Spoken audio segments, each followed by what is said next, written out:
सकाळु उठू उठू पुओ कहला मामा मोर किसी आज फेवरेट खाइबार अच्छी तो मुझे जानी पूरी ताको भल लगे आ छुआ को पाठ पढ़ाई हेले तांको मन पसंद किसी खाଇବା बनैबा पड़ो आ फुला फुला पूरी पुओ को बहुत पसंद। आपण को वेलकम करुच्ची मो चैनल चको फेस्ट को। तो चलतु स्टार्ट करवा फुला फुला पूरी बनैबार प्रोसेस। ताकरू मु गोटे आलू तरकारी बनैबी तापे आलू नहीं जाइए सब गुड़ाक प्राय सेम साइज अच्छी। आलूर रेट जो है आलू खाइबा भी एबे कष्ट हो गलानी। तो सफा करनबा आलू बहुत मैला आसूची तेणु ये पानी देकी बढ़िया से सफा कर नौची। प्रेसर कुकर रे देदेवी सिझापी तो पानी किछि देकी 2टा हुइसल पर्यंत मारिबा।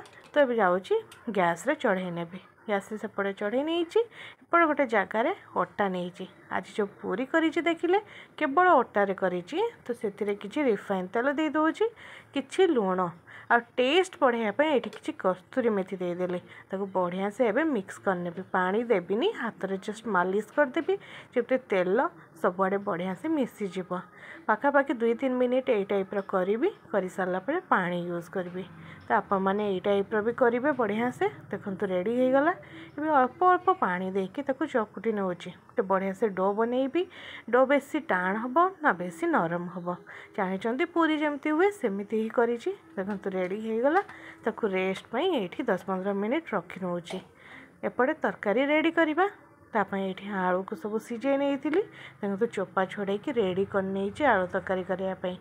पेन भी एपटे बसई नहीं गैस रे पेन गरम हो जाए 2 चामच सोरिष तेल देली फुटण कि जीरा ये देदेवे। तापर 2टा सुखिला लंका दौची टे गरम हो सारे भल से फुटीगला ये टमाटो पकेबी। आज आलू तरकारी ना प्याज रसुण यूज अच्छी ना कौन मसलार केवल ये टमाटो ही आलू तरकारी हम तेणु टे अधिक टमाटो पकई आ टमाटो को टे नरम करने सीझापी लुण हलदी आ लंका गुंड दे दूची तापर मिक्स कर नौची। केवल ये टमाटो यूज करी से आपण मैंने ये टमाटो टे बेसी पकेबे टे खट्टा लगे ताहले तरकारी बढ़िया लगे। एबे ताको घोड़े नौची किसी समय घोड़ेला पर देखंतु टमाटो सीझी गला कि जदि सीझिनी आउ टिके प्रेस हम ताले आउ थरे टिके ताको घोड़े नबा आ 1-2 मिनिट पर देखिबे टमाटो रेडी हो जाइथिबो। देखंतु टमाटो तो रेडी हो जाइए। एबे आलू को लेकिन हाथ में एमती भांगी दौची गुंड गुंड टाइप कर दौची जोटा कि टमाटो सहित बढ़िया से मिसीज आप पानी पकेबेनी यही टाइप आलू टमाटो को ही किसी समय आप मैंने पेन रे एमती भाजबे कषिबे आप टाइप चलाउे 2-3 मिनिट ये टाइप कलापर जाकि पानी देवे कहीं जेहेतु आमर ये मसला यूज होनी ग्रेवी गोटे बहुत सुंदर हम जदि आलू को ये टाइप आप किसी समय भाजी जमती आलूर कलरेशन भी देखिए चेंज हो जापर आपण मैंने पानी यूज करेंगे। ये देखो ये पानी यूज करनेली आ फुटापी छाड़देवी किछि समय तक फुटापी छाड़ी ने। आपण मैंने गोटे जिनस ये ध्यान देवे जिते बड़े देखिए आलूर कंचा बास्ना चली जापर पानी देवे। एबे ये किसी कस्तूरी मेथी पकईदेली आउ टिके टेस्ट को एनहांस करने कलरेशन भी फुटीगले बढ़िया चेंज हो जाए। देखो रेडी हो गला आज तरकारी आलू तरकारी।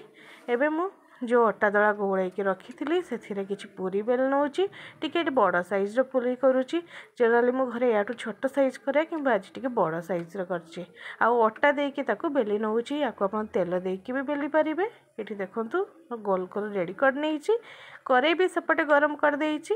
गरे तेल गरम हो कि नहीं जानापी गोटे छोट गोला पकई नेली देखिली से ऊपर भासी आसला ताने तेल रेडी हो जाइए।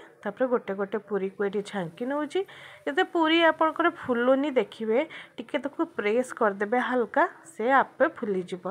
देखो जो फुलुनी मुझे जाकी दूसरी ये टाइप्र से फुली जाऊँगी ये टाइप्र गोल गोल फुला फुला पूरी रेडी हो गला। 15-20 मिनिट गोटे सुंदर ब्रेकफास्ट घरे रेडी हो गला ना। आमको वर्षा दिन में बाहर खाइबा को अच्छी बाहर खाइले कौन खराब तेल भी यूज करते पेट खराब हम देहपाई भल नुह तेणु घरे आप चटापट 15-20 मिनिट भितर गोटे बढ़िया जलखिया रेडी करूँ। मो छुआ को तो रेडी करके देदेली सी पूरा खुशी हो गला चटापट खाई पाठ पढ़ाई बसीगला। तो आपण मैंने भी ये प्रोसेस करूँ। आज रेसिपी जदि भल लगी लाइक शेयर एंड कमेंट करेंगे। चैनल रे जदि नुआ अछंती तो सब्सक्राइब करदेबे बेल बटन को दबाई देबे नेक्स्ट टाइम आउ गोटे वीडियो रे आपन को देखा हबो। रहुची बाय बाय।